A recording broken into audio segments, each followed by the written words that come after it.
बिस्मिल्लाहिर्रहमानिर्रहीम। तो हम पढ़ रहे थे हार्मोन्स ऑफ इन्वर्टिब्रेट्स। ठीक है, कुछ इन्वर्टिब्रेट्स के बारे में हमने पढ़ लिया था। ठीक है, और कुछ के बारे में पढ़ना है। फाइलम हमने किन के बारे में पढ़ लिया था, नाइडेरिया के बारे में पढ़ लिया था, फाइलम कोनिफरा के हार्मोन्स के बारे में पढ़ लिया था।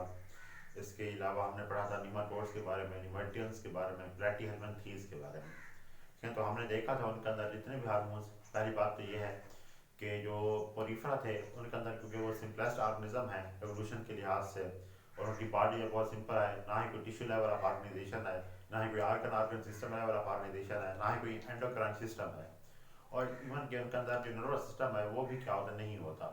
इसलिए ना ही उनके अंदर न्यूरोसेक्रेटरी सेल मौजूद होता है जो न्यूरोपेप्टाइड्स को सेक्रेट कर सकें। क्योंकि बाकी जितने भी हमने देखे हैं जिनमें प्लेटियलमथीन, नाइडेरिया, निमेटियंस, ठीक है, उन सब के अंदर हमने देखा है कि एवोल्यूशन के साथ उनका नर्वस सिस्टम वेल डेवलप होता गया, तो उनके अंदर न्यूरो सेक्रेटरी सेल्स मौजूद थे जो क्या कार्य कर रहे थे, न्यूरोपेप्टाइड्स। वहीं जो न्यूरोपेप्टाइड्स हैं वो क्या थे, उनके हार्मोन से और डिफरेंट फंक्शंस को क्या कर रहे थे, कंट्रोल कर रहे थे। तो आज हम मजीद आगे बढ़ते हैं इन्वर्टिब्रेट्स को लेकर। तो नेक्स्ट जो हमारे पास फाइलम था वो है फाइलम मोलस्का। ठीक है, अगर मोलस्का की बात करें तो जो फाइलम मोलस्का है उनका जो नर्वस सिस्टम है, अब उनके अंदर क्या मौजूद होते हैं, गैंग्लियन रिंग्स मौजूद होते हैं। उनका जो सेंट्रल नर्वस सिस्टम है उसके अंदर क्या मौजूद होता है, गैंग्लियन रिंग्स होते हैं। ठीक है ना, जो क्या कर रहे होते हैं, उस नर्वस सिस्टम को बना रहे होते हैं। तो वो जो नर्वस सिस्टम है या गैंग्लियन रिंग्स हैं उनके अंदर भी क्या मौजूद होता है, न्यूरो सेक्रेटरी सेल्स क्या होते हैं, मौजूद होते हैं। वहीं जो न्यूरो सेक्रेटरी सेल्स हैं वो क्या खारिज करेंगे, न्यूरोपेप्टाइड्स को। ठीक है, वहीं न्यूरो सेक्रेटरी सेल्स क्या खारिज करता है, न्यूरोपेप्टाइड्स को क्या करेंगे, खारिज करेंगे। अब वो जो न्यूरोपेप्टाइड्स हैं कौन कौन से फंक्शन को क्या कर रहे हैं, रेगुलेट कर रहे हैं।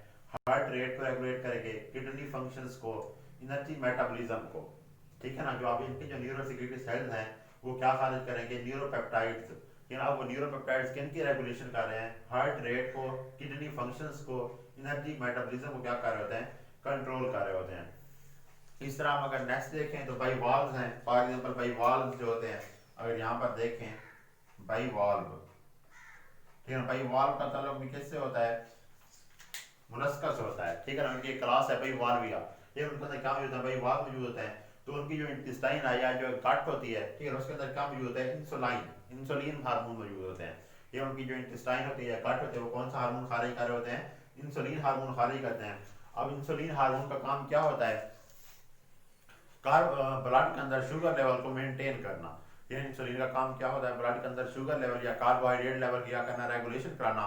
एज इन द वर्टिब्रेट्स, जिस तरह वर्टिब्रेट्स के अंदर इंसुलिन का काम क्या होता है, कार्बोहाइड्रेट की मेंटेनेंस, उसकी रेगुलेशन, इस तरह इनवर्टिब्रेट्स जो बाइवाल्व्स हैं इनकी इंटेस्टाइन में जो इंसुलिन खारिज होगी वो क्या करेगी, ब्लड शुगर लेवल को क्या करती है, मेंटेन रखती है। नेक्स्ट अगर हम देखें गैस्ट्रोपोडा, ठीक है, अगर इनके एक अगली क्लास है फाइलोमोनास्टा की, कौन सी क्लास है, गैस्ट्रोपोडा। अब गैस्ट्रोपोडा के अंदर जो मोस्टली जो ऑर्गेनिज्म मौजूद है उन्हें स्नेल्स कहा जाता है। फॉर एग्जांपल हेलिक्स क्या है, गार्डन स्नेल है। ठीक है ना, अब उनके अंदर क्या होता है, ये जो हार्मोन्स होते हैं, ठीक है, मुख्तलिफ किस्म के हार्मोन्स रिलीज होते हैं। ठीक है ना, पहला जो एक हार्मोन है, एक स्पेसिफिक हार्मोन रिलीज होता है, वो किस चीज को कंट्रोल कर रहा होता है, स्पर्मेटोजेनेसिस। अब स्पर्मेटोजेनेसिस क्या होती है, स्पर्मेटोजेनेसिस को हम कैसे डिफाइन करते हैं, the synthesis of sperms from the testis. ठीक है ना, अब टेस्टिस से किस चीज का बनना, स्पर्म्स का बनना क्या कराता है, स्पर्मेटोजेनेसिस। स्पर्मेटो का मतलब होता है स्पर्म, और जेनेसिस का मतलब क्या होता है, सिंथेसिस। तो स्पर्म का बनना क्या कराता है, स्पर्मेटोजेनेसिस। तो एक स्पेसिफिक हार्मोन होता है जो कौन से प्रोसेस को कंट्रोल कर रहा होता है, स्पर्मेटोजेनेसिस को क्या कर रहा होता है, कंट्रोल कर रहा होता है। नेक्स्ट अगर हम देखें तो एक और हार्मोन होता है, ठीक है, जिसे क्या बोलते हैं, एग एग डेवलपमेंट हार्मोन। ठीक है ना, अभी जो एग डेवलपमेंट हार्मोन है ये क्या कराता है, एग्स की डेवलपमेंट कराता है।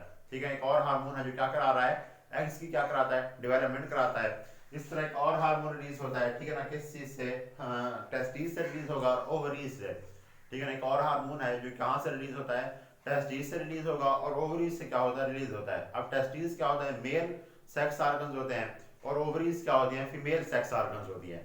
ठीक है ना, तो अब ये जो हार्मोन रिलीज होंगे टेस्टिस से और ओवरीज से, उनका काम क्या होता है, सेक्स ऑर्गन्स की डेवलपमेंट कराना। ठीक है ना, तो इनका काम क्या होता है, जो हार्मोन कहाँ से रिलीज होंगे, टेस्टिस से रिलीज होंगे और ओवरीज से रिलीज होंगे, वो क्या कराते हैं, ऑर्गन्स की डेवलपमेंट कराते हैं। नेक्स्ट अगर हम देखें तो कुछ जो है वो क्या खाली कहते हैं, ग्रोथ हार्मोन्स। ठीक है ना, फॉर एग्जाम्पल बाइवाल्व्स के अंदर कुछ जो एनिमल्स हैं, या जो सॉरी गैस्ट्रोपोड के अंदर कुछ जो एनिमल्स हैं क्या कार्य कर रहे हैं, ग्रोथ हार्मोन्स क्या कर रहे हैं, सिक्रीट कर रहे हैं। अब ग्रोथ हार्मोन क्या कराते हैं, शेल जो होता है इनकी, क्योंकि बाहर क्या होता है बॉडी के बर्बलस्का की कैरेक्टरिस्टिक है, इनकी जो बॉडी है इनका इनक्लोज होती है किसके अंदर, शेल के अंदर। तो जो शेल की ग्रोथ होती है वो कौन कराता है, ग्रोथ हार्मोन्स क्या कराते हैं, ग्रोथ ऑफ शेल कराते हैं। नेक्स्ट जो इनकी क्लास है वो है क्लास सिफेलोपोडा। ठीक है ना, अब सिफेलोपोडा की जो आई स्टॉक होती है, ठीक है ना, आईज के अंदर एक क्या होता है, एक ग्लैंड मौजूद होता है जिसे क्या बोलते हैं, ऑप्टिक ग्लैंड बोलते हैं। सिफेलोपोड की जो आई स्टॉक होती है उसके अंदर क्या होता है, ग्लैंड होता है जिसे क्या बोला जाता है, ऑप्टिक ग्लैंड बोला जाता है।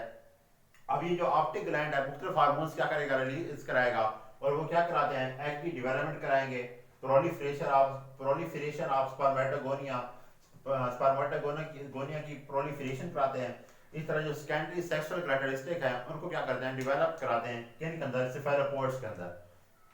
ठीक है, दोबारा देखें अगर हम सिफेलोपोड जो है उनकी आई स्टॉक के अंदर क्या होता है, ऑप्टिक ग्लैंड मौजूद होता है।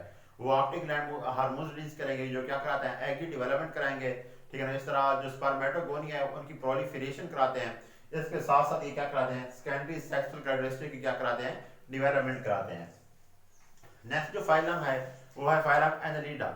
ठीक है ना, अब जो फाइलम एनालिडा है वो क्या है, मोर सक्सेसफुल है as compare to the Mollusca. ठीक है ना, क्योंकि इनका जो सेंट्रल नर्वस सिस्टम है क्या है, डेवलप्ड हो गया है। अब इनके अंदर क्या होता है, सर्कुलेटरी सिस्टम भी क्या होता है, मौजूद होता है। अगर कैरेक्टरिस्टिक देखें कि they have well developed nervous system, have circulatory system, और इनके अंदर सेलोम बॉडी कैविटी होती है। ठीक है ना, हाँ, अब सेलोम क्या होती है, a fluid filled body cavity in which the internal organs are suspended and separated from the body wall. ठीक है ना, जिसमें क्या होता है, इंटरनल ऑर्गन सस्पेंडेड होते हैं और उन्हें सेपरेट हो रहे होते हैं किस चीज से, बॉडी वॉल से। तो सेलोम क्या होती है, एक फ्लूइड फिल्ड कैविटी होती है, तो इनके अंदर सेलोम भी मौजूद होती है। इसके साथ साथ एंडोक्राइन सिस्टम भी क्या होता है, इनके अंदर क्या होता है, मौजूद होता है। अब इनका जो अंदर जो एंडोक्राइन सिस्टम है मुख्तलिफ फंक्शंस को क्या करेगा, रेगुलेट करेगा। फॉर एग्जांपल मॉर्फोजेनेसिस, ठीक है ना, मुख्तलिफ सेल्स की क्या कराता है, सिंथेसिस कराता है, या हर एक सेल्स की क्या कराता है, डिफरेंशिएशन कराता है, मॉर्फोजेनेसिस कराता है। इसके साथ साथ डेवलपमेंट कराता है, इसके साथ साथ ग्रोथ कराता है, और रीजनरेशन का प्रोसेस भी क्या होता है, इन्वॉल्व होता है। इसके साथ साथ गुनेडल मैच्योरेशन, गुनेड्स की क्या कराते हैं, मैच्योरेशन करा रहे होते हैं। ठीक है, लीडर के अंदर मुख्तलिफ फंक्शन परफॉर्म करेंगे। जो एंडोक्राइन सिस्टम है मॉर्फोजेनेसिस कराएगा, डेवलपमेंट का प्रोसेस कंट्रोल करता है, ग्रोथ के प्रोसेस को रेगुलेट करता है, रीजनरेशन के प्रोसेस को क्या करेगा, रेगुलेट करेगा। इसके साथ साथ ये गुनेड्स की भी क्या कराता है, मैच्योरेशन कराता है। अब एनालिडा के अंदर भी क्या है, मुख्तलिफ क्लासेस हैं। पहली जो है पॉलीकीट्स, हम देखें अगर फर्स्ट वन कौन सी होगी, पॉलीकीट्स।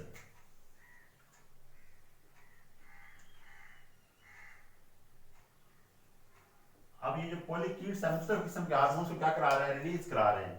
ठीक है ना, अब फर्स्ट जो हार्मोन है वो कौन सा रिलीज करा रहे हैं, जुवेनाइल हार्मोन। ठीक है ना, पॉलीकीट्स जो है पहला जो हार्मोन रिलीज कराते हैं उसे क्या बोलते हैं, जुवेनाइल हार्मोन बोलते हैं। अब जुवेनाइल हार्मोन का काम क्या होता है, it inhibit the gonadal development. ये क्या कराता है, गोनेडल डेवलपमेंट को क्या कराता है, उसकी जो डेवलपमेंट होती है गोनेड्स की, उनको क्या करा रहा था, ये इनहिबिट करा रहा होता है। ये क्यों इनहिबिट करा रहा है, ताकि ये चाहता है कि पहले जो है एनिमल जो अपनी ग्रोथ पूरी कर सके। तो इसके साथ ही लिखा हुआ है मैंने, इट स्टिमुलेट द ग्रोथ। ठीक है ना, ये क्या कराता है, ग्रोथ के प्रोसेस को स्टिमुलेट कराता है। इसके साथ साथ रीजनरेशन को भी क्या कराता है, ये स्टिमुलेट कराता है, ग्रोथ प्लस रीजनरेशन।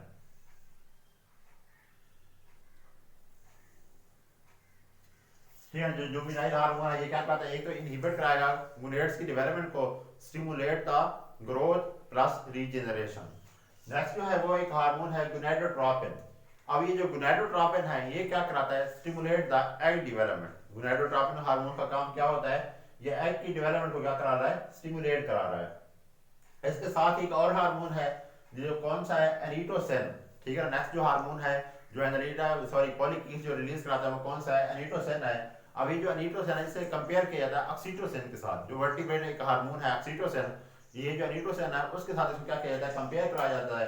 अब ये क्या कराता है, एलिस द एग लेइंग बिहेवियर। ये एग लेइंग बिहेवियर जो है एनिमल्स का उससे क्या कर रहा है, कंट्रोल कर रहा होता है। ठीक है ना, मतलब जब एग ले हो रहे होते हैं उस प्रोसेस को ये क्या करता है, कंट्रोल करता है। जिस तरह ऑक्सीटोसिन जो है ड्यूरिंग द बर्थ चाइल्ड ये क्या करता है, यूट्रस की जो वॉल्स होती है उनको कंट्रैक्ट और रिलैक्स कराता है ताकि आसानी से क्या हो सके, बर्थ हो सके। तो यहाँ पर ये जो एनिटोसिन है एग लेइंग प्रोसेस या बिहेवियर को क्या कर रहा है, कंट्रोल कर रहा है। नेक्स्ट अगर हम देखें तो लीचेस के बारे में बताया गया है। लीचेस दो तरह के हार्मोन क्या करते हैं, रिलीज कराते हैं।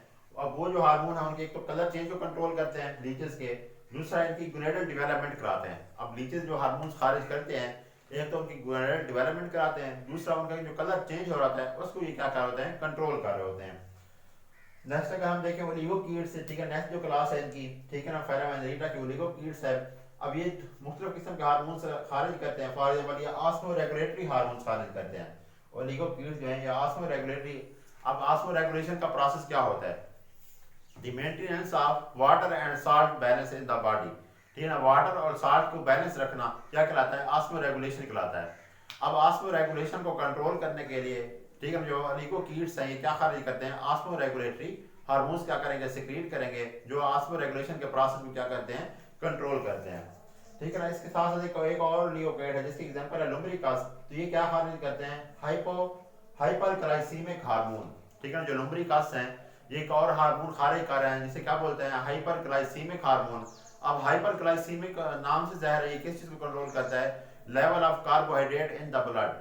ठीक है ना, ब्लड के अंदर कार्बोहाइड्रेट का जो लेवल होता है उसे कौन कंट्रोल कर रहा है, हाइपरग्लाइसीमिक हार्मोन क्या करता है, कंट्रोल करता है। किसके अंदर, लुम्ब्रिकस। लुम्ब्रिकस किससे बिलोंग करते हैं, ओलिगोकीट से क्या करते हैं, बिलोंग करते हैं। तो आज हमने दो फैलम को डिटेल से देखा है, ठीक है ना, फैलम मोलस्का के बारे में और फैलम एनलिटा के बारे में। तो हमने दोनों के अंदर देखा है कि हार्मोन्स क्या होते हैं, रिलीज होते हैं, मुख्तलिफ फंक्शंस को क्या कर रहे हैं, कंट्रोल कर रहे हैं। That's all from today topic. Thank you, अल्लाह हाफिज़।